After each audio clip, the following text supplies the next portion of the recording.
विषय हाताळण्याची अडचण सगळं आहे. आपल्या शेजारी सत्यजित दादा आहे, त्यांनी फॉर्म नेलाय. तुमच्या वर्गामध्ये त्यांना घेणार आहे? आमच्या वर्गामध्ये ऍडमिशन चालू आहेत.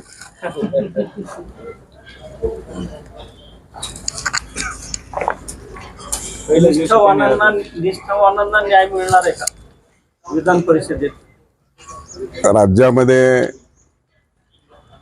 वरिष्ठ सभागृह विधान परिषदेच्या बाबतीमध्ये गेली अनेक वर्ष स्थानिक स्वराज्य संस्थेच्या निवडणुका न झाल्याच्या कारणानं स्थानिक स्वराज्य संस्थेमधून विधान परिषदेवर निवडून येणाऱ्याच्या प्रतिनिधींच्या निवडणुका होऊ शकल्या नाहीत.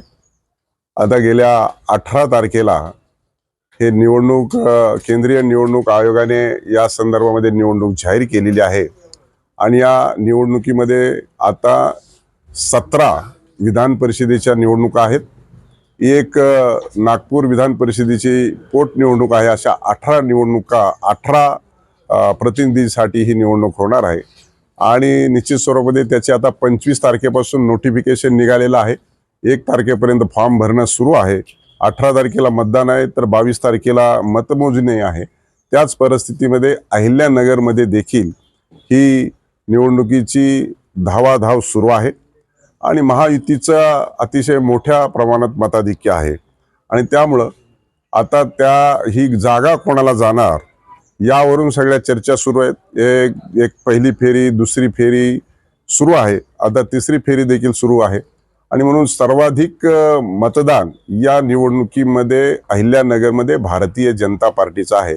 जवळपास भारतीय जनता पार्टीला ही जागा मिळावी या दृष्टिकोनातून प्रयत्न आहेत आणि ते यशस्वी होतील आणि ही जागा भारतीय जनता पार्टी घेणार आणि निश्चितच यासाठी भारतीय जनता पार्टीकडे अतिशय तोलामोलाचे अनेक उमेदवार देखील आहेत आणि त्या उमेदवारासाठी देखील आमचा आग्रह आहे आणि म्हणून ही निवडणूक मला असं वाटतं की अतिशय महायुतीच्या बाजूने आहे आणि महायुतीच्या बाजूने असल्या कारणानं आता तिन्ही मुख्यमंत्री आणि दोन्ही उपमुख्यमंत्री हे तिन्ही पक्षाचे वरिष्ठ नेते आहेत आणि core committee Bharatiya Janata party त्या संदर्भामध्ये निर्णय घेईल.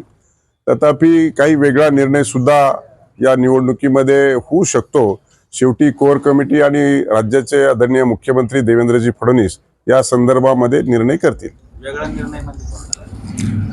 वेगळा निर्णय म्हणजे महायुतीमध्ये जी जागा आहे ती भारतीय जनता पार्टीला मिळावी आणि आमच्याकडे इच्छुक आहेत. आता शेजारीच माझ्या बसले तर देवळाली प्रवराचे सलग दुसऱ्यादा नगराध्यक्ष झालेले आहेत आमचे सत्यजित कदम, त्याचबरोबर बेरड सर आहेत, त्याचबरोबर वसंतसेठ लोढा आहेत, सुजय विखे आहेत माजी खासदार. राज्यसभेला ते इच्छुक होते, आता विधान परिषदेला ते मागच्या दाराने जाणार नाही किंवा इच्छुक नाहीत असं काही म्हटलेत. त्याच्यामुळं आमच्याकडे काही उमेदवाराची कमी नाही. त्यामुळे या संदर्भामध्ये पक्ष आणि नेतृत्व निर्णय घेतील किंवा यापेक्षाही काय वेगळा निर्णय घ्यायचा असेल तर वेगळा निर्णय होऊ शकतो आणि म्हणून माननीय मुख्यमंत्री महोदय त्या संदर्भामध्ये योग्य वेळी सांगू शकतो. वेगळा म्हणजे काय एखादा उमेदवार दुसऱ्या पक्षाला आपल्या पक्षात येऊन त्याला उमेदवार केलं जाणार आहे का? जसं की आपण आता गेल्या वेळेस 10 उमेदवार होते, विधान परिषदेच्या निवडणुका झाल्या. आजच मी आमदार सुनील कर्जतकर यांच्या गावामध्ये त्यांचा सत्कार झाला. अचानकरित्या त्यांना उमेदवारी देण्यात आली. तसं अजून ह्यांच्या हे 4 जे आमचे निष्ठावंत आहेत याच्यापेक्षा अजून कोणता जर पक्षाच्या मनात निष्ठावंत असेल तर असा काही वेगळाही निर्णय होऊ शकतो. तुम्ही जसं म्हटले आता तसं ही जागा भाजपाकडे जाणार आहे असं मानलं जातंय. मात्र यासाठी आता प्राजक्त तनपुरे देखील निवडणुकीच्या रिंगणात आहे आणि त्यांना ही उमेदवारी जाण्याची चर्चा आहे त्यांच्याकडे जाण्याची. मला वाटतं की या संदर्भामध्ये मी तेच सांगतो की आता ते इच्छुक असतील परंतु या क्षणापर्यंत तरी त्यांचा आणि भारतीय जनता पार्टीचा कुठलाही संबंध नाही. परंतु हे देखील लक्षात घ्यावं लागेल की माननीय राज्याचे मुख्यमंत्री देवेंद्रजी फडणवीस साहेब यांच्या सांगण्यावरून त्यांनी राहुरी विधानसभेला समर्थन दिलं होतं. राहुरी विधानसभेमध्ये त्यांनी फॉर्म भरला नव्हता आणि म्हणून आपण सांगताय म्हणून मी म्हणतोय की या क्षणापर्यंत तरी भारतीय जनता पार्टीचे ते उमेदवार असतील का नसतील या संदर्भामध्ये कुठली अधिकृतरित्या चर्चा झालेली नाही. आम्ही म्हणतो म्हणून नाही, पण असं बोलले जाते की त्यांची उमेदवारी जवळपास निश्चित मानली जाते. त्यांनी ते भारतीय जनता पार्टीचे सदस्यच नाहीयेत किंवा भारतीय जनता पार्टीकडे त्यांची मागणीच नाहीये, तर त्यामुळं या क्षणापर्यंत तरी प्राजक्त तनपुरे आणि भारतीय जनता पार्टीचा कुठलाही संबंध नाही.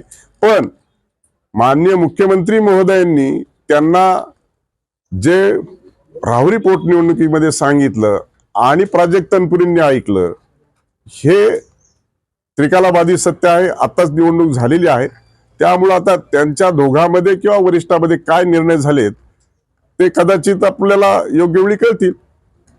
राष्ट्रवादीने सुद्धा दावा ठोकलेला आहे, कारण मागचे लागू नाका लागतात या ठिकाणी. आता ते तिथून दावा सोडायला तयार नाही.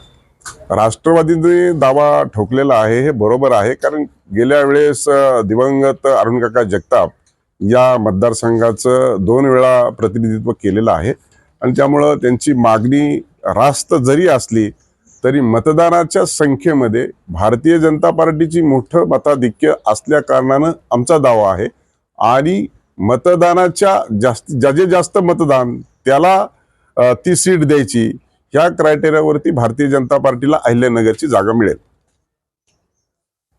जनरली असं असतं की विधान परिषदेमध्ये जे आतापर्यंत जे आमदार झाले आता नवीन जे गेले ते निष्ठावान लोकांना पक्षाने संधी दिलेली आहे. कर्जतकर असतील किंवा आलेले असतील आणि विधानसभेसाठी बाहेरचे जे मदत आहेत त्यांना असतं.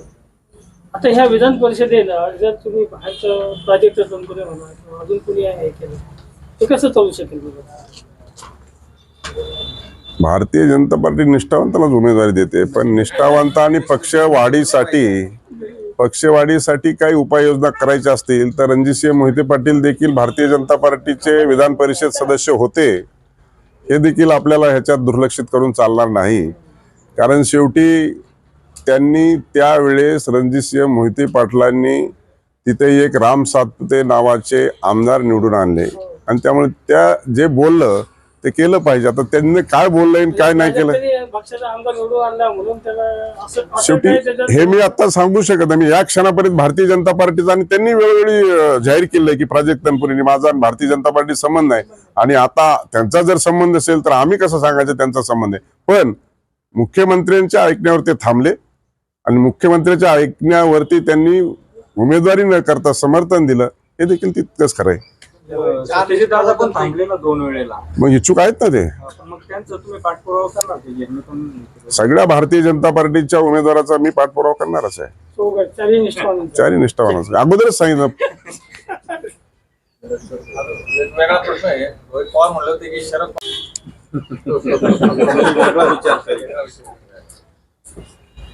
आता ते सध्या पवार साहेब जरी भाजपमध्ये गेले तरी कर्जत जामखेडचे आमदार म्हणतात की मी भाजपमध्ये जाणार नाही.